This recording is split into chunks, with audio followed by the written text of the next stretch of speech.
নমস্কার বন্ধুরা, কেমন আছেন সবাই? আশা করি সবাই ভালো আছেন, সুস্থ আছেন, আর আমিও ভালো আছি।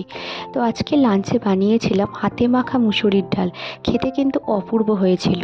সেই রেসিপি আপনাদের সাথে শেয়ার করব।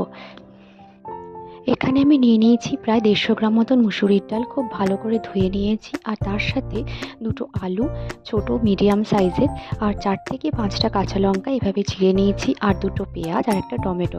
সব কিছুকে খুব সুন্দর করে কেটে কিন্তু হাতে করে মেখে নিয়েছি।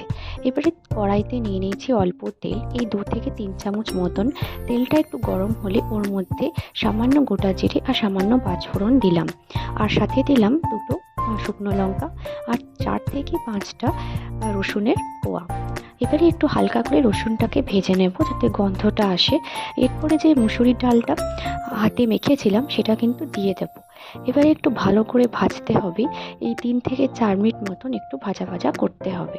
এই ডালের মধ্যে কিন্তু সব কিছু একবারে মেখে নিয়েছি, যেটা আগে বললাম যে পেঁয়াজ, টমেটো, লঙ্কা, রসুন সব কিছু কিন্তু একসাথে খুব ভালো করে মেখে নিয়েছি। এবারে এটাকে একটু ভালো করে কষতে হবে। একটু নাড়াচাড়ার পর দিয়ে দিচ্ছি পরিমাণ মতো নুন। এখানে আমি এই চামচে 2 চামচ মতো নুন দিচ্ছি, আর দেবো হলুদ।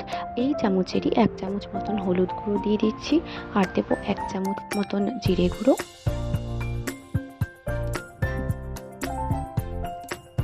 এবারে খুব ভালো করে কিন্তু সব কিছুকে একসাথে মিশিয়ে নেব, আর 3 থেকে 5 মিনিট মতন কিন্তু লো ফ্লেমে বা মিডিয়াম ফ্লেমে এটাকে একটু ভালো করে কষাবো, যাতে সব কিছু মশলা কিন্তু ডালের ভিতরে চলে যায়।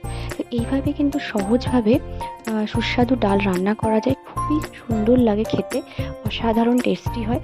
তো আপনারা নিশ্চয়ই কিন্তু ট্রাই করবেন, আর খুব সহজেই হয়ে যায়। এরপরে এর মধ্যে দিয়ে দিচ্ছি প্রায় 2 কাপ মতন জল। তো সামান্য এখানে আমি উষ্ণ গরম জল দিয়েছি, একদমই সামান্য। তারপরে কিন্তু খুব ভালো করে মিশিয়ে নেব, আর মিডিয়াম ফ্লেমে কিন্তু রান্না করব। প্রথমে একটু ফ্লেমটা বাড়িয়ে ডালটাকে ফুটিয়ে নিই, তারপরে কিন্তু লো ফ্লেমে দিয়ে দেব, যাতে ডালটা খুব সুন্দরভাবে কিন্তু মিশে যায় আর আলুগুলোও কিন্তু সেদ্ধ হয়ে যায়। তো এইভাবে কিন্তু ডাল আলু রান্না করলে জাস্ট অসাধারণ লাগবে। রান্না শেষে দিয়ে দিচ্ছি অল্প পরিমাণে ঘি। খুব ভালো করে কিন্তু নাড়িয়ে আরও 1 মিনিট মতন রান্না করব। ব্যাস, এই সিম্পল হাতে মাখা ডাল কিন্তু রেডি হয়ে যাবে। যদি এই সিম্পল রেসিপিটা আপনাদের ভালো লেগে থাকে, তাহলে অবশ্যই কিন্তু ভিডিওটিকে লাইক করে চ্যানেলটিকে সাবস্ক্রাইব করে পাশে থাকবেন।